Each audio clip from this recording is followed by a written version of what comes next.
കേജ്രിവാളിന്റെ അറസ്റ്റിൽ പ്രതിഷേധം ശക്തമാക്കുമെന്ന് മുസ്ലിം ലീഗ് നേതാവ് പി.കെ. കുഞ്ഞാലിക്കുട്ടി. പ്രതിപക്ഷ പാർട്ടികളെ ബലം പ്രയോഗിച്ച് ബി.ജെ.പി തടയുന്നു, ജനാധിപത്യത്തെ ഇല്ലാതാക്കുകയാണെന്നും കുഞ്ഞാലിക്കുട്ടി മലപ്പുറത്ത് പറഞ്ഞു.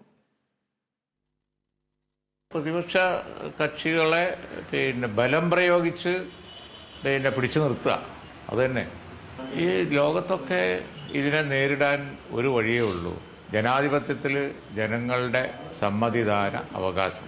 ജനങ്ങൾ ഇത്തരം നടപടികൾക്ക് എതിരായി അവരുടെ സമ്മതിദാനാവകാശം, വോട്ടവകാശം രേഖപ്പെടുത്തണം. അപ്പോൾ ഇത്ര പോപ്പുലറായിട്ടുള്ള ഒരു മുഖ്യമന്ത്രി, ഡൽഹിക്കാർക്ക് പ്രിയപ്പെട്ട ഒരു മുഖ്യമന്ത്രി, ഒരു പോപ്പുലറായിട്ടുള്ള വ്യക്തി കൊണ്ടുപോകല്ലേ, അവരെ കണ്ണുമുന്നിലൂടെ കൊണ്ടുപോകല്ലേ. അപ്പോൾ സ്വാഭാവികമായി അവർ പ്രതികരിക്കണം. പ്രതികരിച്ചാൽ തീർന്നല്ലോ.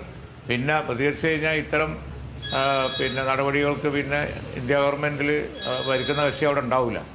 അതുകൊണ്ട് ശക്തമായി പ്രതികരിക്കണം. അതുതന്നെയാണ് അതേ ഇതിനൊരു വഴിയുള്ളൂ. അല്ലെങ്കിൽ രാജ്യത്തെ ജനാധിപത്യം അവസാനിക്കും.